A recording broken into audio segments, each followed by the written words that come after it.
ৰজা কৰি নুশুনে প্ৰজাৰ বেদনা চৌদিশে আজি হাহাকাৰ জনতাৰ গুড়েৰ কিস্তি দিব নালাগে মাফ কৰি দিব এতিয়া ইমান ডাঙৰ কিস্তি নোটিছ আহিছে কিস্তি হৈছে কেনেকা দিম আৰু হ্যাঁ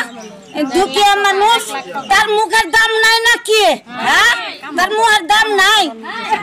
হিমন্তের মুখের দাম নাই না কি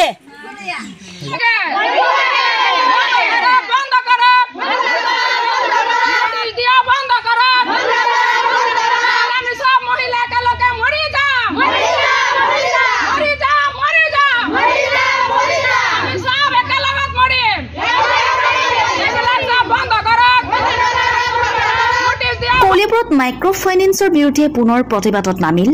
মহিলাসকল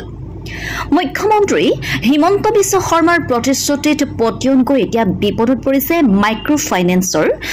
ঋণ লোৱা মহিলাসকল আহিছে আদালতৰ নটিচ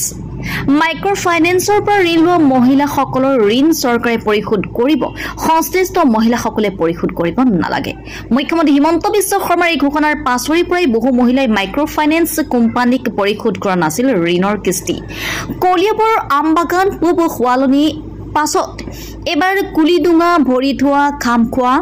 অঞ্চলৰো বহু মহিলাই হিমন্ত বিশ্ব শৰ্মাৰ প্ৰতিশ্ৰুতিত পতিয়ন গৈ পৰিশোধ নকৰাকৈ থাকিল কিস্তি এতিয়া মাইক্ৰ ফাইনেন্স কোম্পানীৰ সমূহৰ পৰা আহিছে তাগিদা মাটি বাৰী বিক্ৰী কৰি হলেও ঘূৰাই দিব লাগিব খুতে মূলে ঋণৰ ধন কাৰোবাৰ নামত তেজপুৰ আদালতৰ পৰা আহিছে নিৰ্দেশ খুতে মূলে এতিয়া এক ডাঙৰ অংক টকাৰ পৰিমাণ শুনি খৰক ভাঙি পৰিছে বহুতৰে মূৰত মহিলাসকলে পৰিত্ৰাণ বিচাৰি মুখ্যমন্ত্ৰীৰ লগতে স্থানীয় বিধায়ক কেশৱ মহন্ত ডাঙৰীয়াক অনুৰোধ জনাইছে ঋণ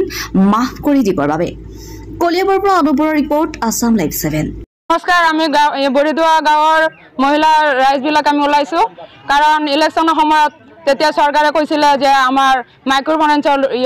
ঋণ কেইটা মানে ৰেহাই কৰি দিম বুলি তেতিয়া মানে আমি যেনেকৈ পাৰিছিলো মানে আমি সবেই কষ্ট কৰি হলো আমি কিস্তিখিনি দিছিলো কিন্তু চৰকাৰে কোৱাৰ পিছৰ পৰা কিন্তু আমি কিস্তিখিনি আমি মহিলাকেইটা দিব পৰা নাই কাৰণ চৰকাৰৰ আহাতে আমি ৰখি আছিলো এতিয়া ঘটনা হল আগতে এজনী দুজনী মাইকী মানুহ কৰবাত কিবা হৈছিল কিন্তু এতিয়া আমাৰ দেখোন যেনেকৈ নোটিছ আহি আছে আমি দেখোন হাজাৰ মাইকী মানুহ আমি মৰিব অৱস্থাত পৰিছো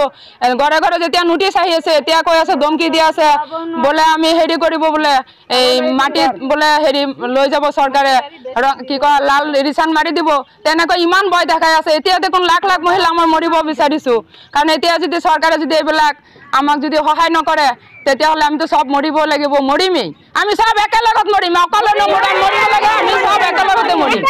কাৰণ আমাক এনেকুৱা হেৰাসমেণ্ট এটা চৰকাৰৰ ফালৰ পৰা আমি পাই আছো যদি এতিয়া চৰকাৰে যদি এইটো মানে শান্তি আমাক নিদিয়ে তেতিয়া কৈছিলে বোলে আমাক হেৰি দিব বোলে ক্লিয়াৰ চাৰ্টিফিকেট দিয়ে কিন্তু আজিলৈকে আমি একোৱে পোৱা নাই আমি হেৰাসমেণ্ট এতিয়া বেছিয়ে পাই আছো এতিয়া চৰকাৰে কেনেকৈ কি কৰে এইটো আমাক কৰি দিব লাগে